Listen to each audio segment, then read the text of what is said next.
Will grazing in the state of Utah change from requiring a permit to a right? The City of St. George's open house and the Utah Principal of the Year is awarded at Crimson Cliffs Middle School. You're watching St. George News at 5. Good afternoon, I'm Amy Bennett. The Utah State Legislature has approved a bill that will shift grazing from a permitted activity to a right.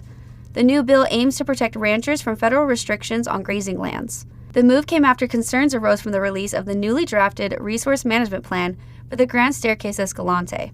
The bill recognizes federal grazing allotments as property rights if the land is properly managed. Some critics are arguing against granting such rights, but the supporters are stressing the economic and cultural importance. The bill is currently awaiting a signature from Governor Cox after it passed through both the Utah House and the Senate. The St. George City Hall is under construction, and city officials are asking the public to attend an open house to learn more about the new building and to give their own input. Here's Maury Kessler with more on what's expected at the open house. The City of St. George wants to hear from the public about the type of events and art that they want to see in the new City Hall being built on Main Street.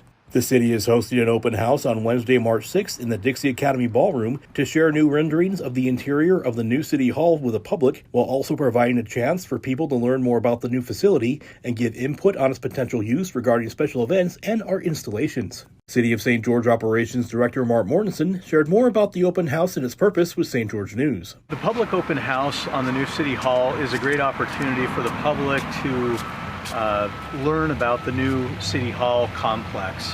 There's a parking structure, there's going to be a plaza, and then of course City Hall itself. And it's a great opportunity for the public to learn what types of city services will be available there, and also to give some input to the city on the kind of festivities, activities, programming that will be available, that should be available at City Hall. Thanks, Maury. Cedar City artist Terry McHale is showcasing her distinctive art here in southern Utah. Here's Jessie Bang with more on this amazing art and where you can find her work. From layered art to fabric bowls, textile artist Terry McHale is creating designs you won't find anywhere else. What started as a quilting lesson from her grandma 20 years ago has since led to a full-time art career. Her work can be seen inside the Arrowhead Gallery, where she has her own dedicated room showcasing her work. Inside, you'll find textile wall art, bowls, scarves, coasters, prints, and more, which are all for sale to the public. Thanks, Jessie. A legend in the Parowan community just retired after 45 years of educating the youth. Jeff Richards has more on Rex Burton's journey, which started when he was just a first grader at Parowan Elementary. When Parowan Elementary School's third grade classes recently presented their annual Utah History program, it marked the end of an era. Longtime educator Rex Burton is retiring after a 45-year career, including 44 years in that same building where he had attended elementary school as a student. Rex was going into the first grade when this building was being built. When it was open for school for the first time, he attended all of elementary school right here in this building.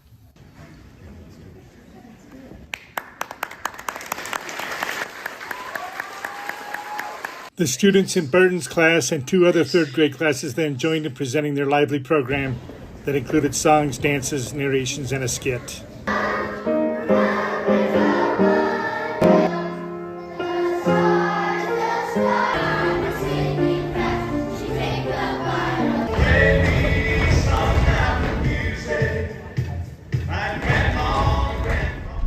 Thank you, Jeff.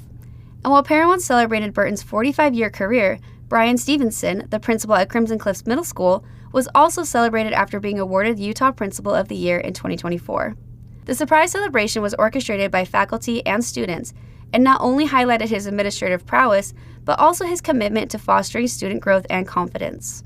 Stevenson has been in Utah's education system for 28 years, wearing many different hats, and he said he loves his job just as much today as he did back then.